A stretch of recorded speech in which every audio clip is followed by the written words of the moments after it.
अस्सलाम वालेकुम। इसार राना का सलाम कबूल कीजिएगा और इसार राना स्पेशल यूट्यूब चैनल और इसार राना ऑफिशियल फेसबुक पेज पर मैं आपको खुश आमदीद कहता हूँ।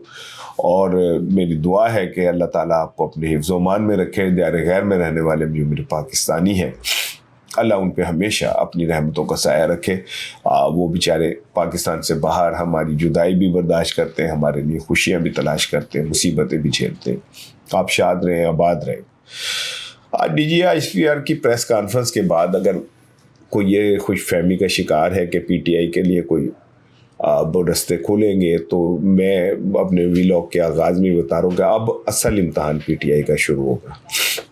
एक्चुअली आज DGI-ISPR की प्रेस कॉन्फ्रेंस एक FIR है जो इमरान खान के ख़िलाफ़ फ़ौज ने काट दी है, और इसमें उन्होंने कोई लगी लिपटी बगैर सीधा सीधा जो फ़ौज समझती है इमरान खान के हवाले से उसका इजहार कर दिया है।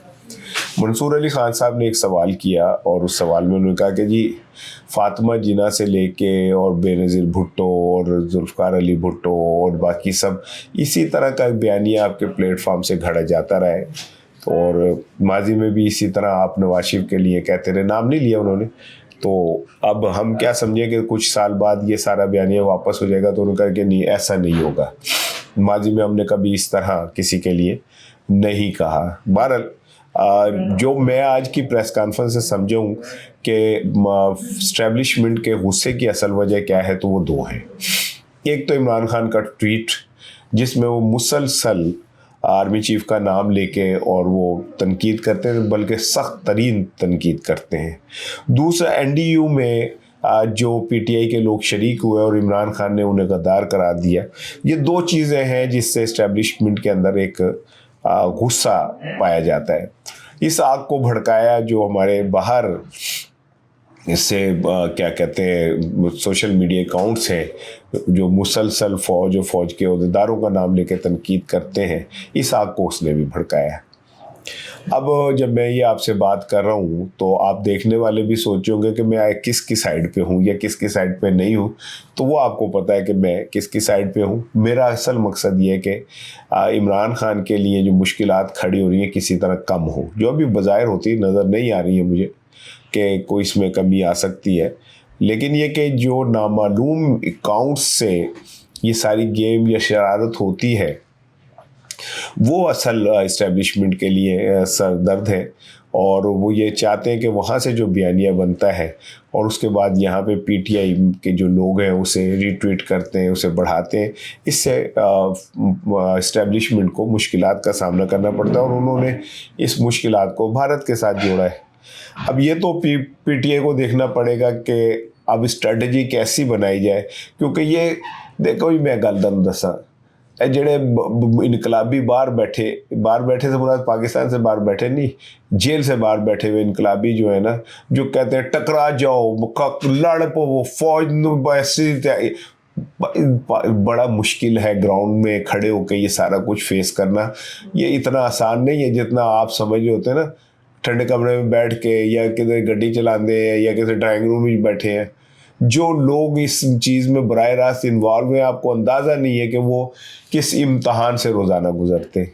और मैं पहले दिन से कह रहा हूँ कि ये बयानिए की जंग एक जगह जाकर ढम ऐसा करके फट जाएगी और फिर इसका नुकसान किसी को भी हो सकता है। बहरहाल PTI का एक जो है सख्त तरीन इम्तहान शुरू हो गया है, लेकिन इसमें एक अच्छी खबर भी PTI के लिए भी है, और वो अमेरिका से है। वो ख़बर अमेरिका से है और अमेरिका से एक अच्छी खबर बहरहाल मैं समझता हूँ कि है, और ये समझ लें कि आगाज़ भी हो सकता है इस सारे उसका, क्योंकि मैंने ज़िंदगी में एक चीज़ देखी है कि जो अल्लाह का कानून है ना, उसमें तवाज़ुन बड़ा इम्पोर्टेंट है।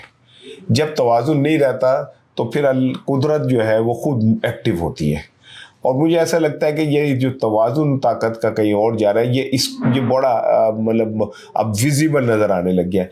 मैं अब आपको बताऊं, पहले एक बात और मैं कर लूँ, उसके बाद मैं आता हूँ पीपल्स पार्टी और मुस्लिम लीग नून की तरफ। अभी जो मैं बात आपको कह रहा हूँ कि PTI के लिए मुश्किलात हैं, ये इसमें अभी ये रखिएगा कि मैंने अमेरिका के हवाले से आपको एक बड़ी खबर देनी है, तो ये अब आहिस्ता आहिस्ता बढ़ेंगी। आप देख लें, इस टाइम PTI के पास एक वाहिद प्लेयर جسے کھیلنے کی تھوڑی بہت آزادی ہے وہ سہیل آفریدی ہیں. تو سہیل آفریدی کے خلاف بھی جس طرح آپ جال بنے جا رہے ہیں, انہیں اشتہاری قرار دینے کی کارروائی شروع ہو گئی ہے. تو اس سے آپ سمجھ لیں کہ جس طرح کا ٹون آج میں نے D G I S P R کا دیکھا تو سہیل آفریدی بھی گرفتار ہو سکتے ہیں. میں اشتہاری تو انہیں قرار دیا جا رہا ہے کیونکہ اب ڈو اینڈ ڈائی والا معاملہ نہیں, اب یا تو ادھر یا ادھر, کوئی اور راستہ نہیں رہا. اور عمران خان یہ سارا کیلکولیٹڈ رسک لے کے بیٹھے, انہیں بھی پتا ہوگا کہ میں نے یہ جو کچھ کہہ رہا ہوں اس کا رد عمل کیا آئے گا. اب میں نے پہلے بھی ایک دن کہا تھا کہ عمران خان نے اڈیالہ کے اندر سے کنڈی لگا لی ہے. لوگ کہتے ہیں جی مجھے کیوں نکالا, عمران خان تھا جی میرے کوڈو ہی نا, میں اندر ہی چنگا, میں اکبر ٹھیک ہے گا, انہیں اندروں کنڈی لاتی ہے. وہ کہتے ہیں ایسے جان کے بیچ لے اکھوے, جھوٹی موٹی دا پالے ایک اکھوے. میرا لگتا ہے عمران خان نے اندر سے کنڈی لگا لی ہے, وہ چاہتا ہی ہے کہ وہ باہر نہ نکلے, اور یہ حالات اس نے اتنے خراب اسی لیے کیے ہیں کہ وہ اندر ہی رہے. اس کے بہت ساری وجوہات ہیں, نیشنل اسٹیبلشمنٹ, انٹرنیشنل اسٹیبلشمنٹ, دنیا میں جو کچھ ہو رہا ہے وہ سارا کچھ اگر آپ دیکھیں تو اس میں بہتر حکمت عملی یہی ہے کہ عمران خان صاحب کہیں نظر نہ آئے, کیونکہ آنے والے دنوں میں جو بڑے فیصلے ہونے وہ تاریخ کے اندر ہیرو یا ولن دونوں کا فیصلہ کریں گے. تو ان ساری صورتحال میں اب آ جائیں وہ جو امریکہ کی خبر ہے. امریکہ میں جو کانگریس مین ہیں انہوں نے ایک بڑا اقدام کیا ہے اور وہ پاکستان کے حوالے سے, لیکن جو ہماری اسٹیبلشمنٹ ہے, میں اب ایک فائنل بات کر کے اس طرف جا رہا ہوں. آپ یہ سمجھ لیں کہ ابھی کچھ دنوں بعد احتساب اور کڑا احتساب کا نعرہ بلند ہوگا, اور اس میں نون لیگ اور پیپلز پارٹی کو بھی معافی نہیں ملے گی. اب سمجھ لیں کہ یہ ایک نیا نظام جو ہے ہم دیکھ رہے ہیں جو اب بننے جا رہا ہے, اور اس میں یہ جو پولیٹیکل فورسز جنہیں میں ایک عرصے سے کہہ رہا تھا, تمہیں یاد ہوئے گا تھوڑے سارا نے کیا سیگا کہ بھائی جان یہ سیاسی قبر کھود رہے ہیں اپنی, اور ان کا بولو رام ہو گئے, ارتھی اٹھے گی ان کی, ٹھیک ہے نا, ان کا انتم سمسکار ہونا ہی ہونا ہے. تو وہ سمجھ لیں کہ وہ ہونا ہے, اور معافی کسی کو نہیں ملنی. اور سب سے زیادہ کڑا احتساب جو ہے نا وہ نون لیگ کا ہوگا. یہی وجہ ہے کہ جناب علی نون لیگ میں کھلبلی ہے, کل بھی ان کا اجلاس ہوا, سر جوڑ کے بیٹھے رہے کہ بھائی جان ایکسٹینشن سے سب دینی پڑے گی.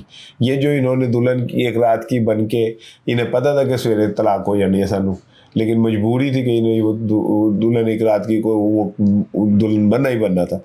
احتساب ہونا ہے, کڑا ہونا ہے, بہت ہی کڑا احتساب ہونا ہے. اب آ جائیں آخری خبر کی طرف. امریکی کانگریس مین 44 ہیں, 44, انہوں نے امریکی وزیر خارجہ مارک روبیو کو خط لکھا ہے, اور خط میں انہوں نے کہا کہ جناب کی کہتے ہیں اونچی شانہ لے ہو تو پٹھے تھانا لے ہو, پاکستان کی طرف دھیان دیں وہاں کیا ہو رہا ہے. اور انہوں نے انسانی حقوق اور باقی چیزوں پہ اور کریک ڈاؤن اور یہ اور وہ ان سب چیزوں کی طرف اشارہ کرتے ہوئے ان سے کہا ہے ٹرمپ پہ سے کہ جناب علی آپ اس کے اوپر ایکشن لیں. اب ایکشن لیتے یا نہیں لیتے یہ بات کی بات ہے, لیکن آپ کو یاد ہوگا کہ پہلے بھی کانگریس جو ہے وہ 90% کانگریس نے پاکستان کی صورتحال پہ تشویش کا اظہار کیا تھا. اب آپ پھر ایک دفعہ بات کو سمجھیں کہ کانگریس مینوں نے شاید یہ اس بات کا اندازہ ہو رہا ہے کہ پاکستان میں جو طاقت کا توازن ہے وہ بگڑ چکا ہے, اور وہ توازن آہستہ آہستہ کسی اور طرف جا رہا ہے. یہی وجہ ہے کہ یہ 44 کانگریس مین نے نہ صرف یہ کہ انہیں خط لکھا ہے مارک روبیو کو, بلکہ ان سے کہا ہے کہ جناب علی آپ بطور ریاست امریکہ اس کے اوپر اپنے رد عمل کا اظہار دیں. انہوں نے تو جو سفارشات یا جو کچھ کیے وہ بڑی خوفناک ہیں, لیکن میں ان پہ بات نہیں کر رہا. لیکن یہ کہ یہ خط بالکل ویسے ہی ہے جیسے امریکہ کے اندر ایک وہ پڑا ہوا ہے نا بل, ڈیموکریٹک بل, یہ اسی طرح کی کوئی ایک چیز ہے.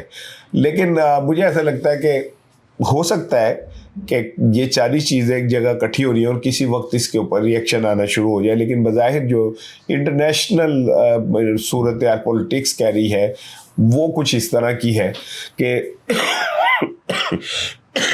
معاف کیجیے گا, طبیعت ٹھیک نہیں کہ درداں میری زندگی علیل ہے, لیکن میں نے اپنا ویلاگ چھوڑنا نہیں, ان حالات میں تو بالکل بھی نہیں چھوڑنا جب اب سب بولنا چھوڑ جائیں گے. یہ یاد رکھیے گا میری بات, کیونکہ बैरून मुल्क तो क्रैक डाउन होना ही होना है, और शहजाद अकबर साहब के कुछ उनके खिलाफ दायमी वारंट जारी हो गई, ये वारंट अब लंदन जाएंगे।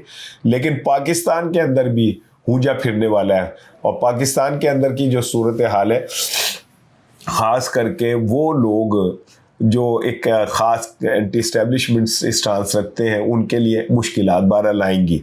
और कहा यह जा रहा है कि जो एहतसाब होगा इस बार वो किसी को माफ़ी नहीं होगी, वो पॉलिटिक्स हो, वो सहाफ़ी हो, वो कोई सा भी मैदान हो, सबके होगा। और पाकिस्तानी अवाम का सबसे मरगूब जो ग़िज़ा है वो एहतसाब है। वो पहले दिन से ले लें आप, और आखिरी दिन तक जब भी आपने अवामी गुस्से को ठंडा करना होता है तो हम एहतसाब का डंडा पकड़ लेते। ये डंडा पकड़ा जाने लगा है, और डंडा पकड़े जाने के बाद है जी किनू किनू वजेगा, किथे किथे वजेगा, सख्त थां ते वजेगा, पोली थां ते वजेगा, वक्त आना ला दसेगा। लेकिन ये होने जा रहा है।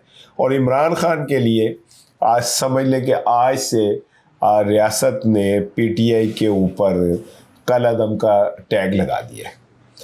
और अगर ऐलान ना भी हो, मेरे वाज़ेह ऐलान ना भी हो, तो ये तय है कि आने वाले दिनों में जो इक़दामात होंगे उसमें मैंने बताया कि हो सकता है CM KP के भी गिरफ़्तार हो जाएं, अलीमा ख़ान भी गिरफ़्तार हो जाएं, और मंगल को अडयाला के बाहर एक ऐसा तसादुम देखने में आ सकता है जिसकी हम तवक्को ना कर रहे हो। ये सारा कुछ बतौर सहाफ़ी मुझे तो साफ लिखा हुआ नज़र आ रहा है ऐसे करके। और मैं तो वो यूट्यूबर नहीं हूँ जो सुहाने ख्वाब दिखाऊं या मैं को ऐसे बड़बोलियाँ बोलूं। मैं तो वो यूट्यूबर हूँ जो तजिया निगार कह लें, मुझे एक सहाफ़ी कह लें, वो हूँ जो मैं दीवार पे लिखा हुआ जो नज़र आ रहा था मैं वो कह रहा होता हूँ। ये एक बड़ा इम्तहान है। असल इम्तहान 4.5 साल बाद आज से शुरू हुआ है PTI का। लेकिन मैंने देखा कि अगर आपका नज़रिया मजबूत है तो ये मुश्किल वक्त आते हैं चले जाते हैं, बल्कि यही लोगों को कुंदन बना जाते। जाते जाते रईस अमरोही साहब का एक कथा है, मैंने कहा मैं आपसे शेयर कर लूँ। रईस अमरोही कहते हैं, कहने लगे कि हमको तबाही का गम नहीं, कहने लगे कि हमको तबाही का गम नहीं। मैंने कहा कि वजह तबाही यही तो है। कहने लगे कि हमको तबाही का गम नहीं। मैंने कहा वजह तबाही यही तो है। हम लोग हैं अज़ाब इलाही से बेखबर, हम लोग हैं अज़ाब इलाही से बेखबर, बेखबर, अज़ाब इलाही यही तो है। अस्सलाम वालेकुम।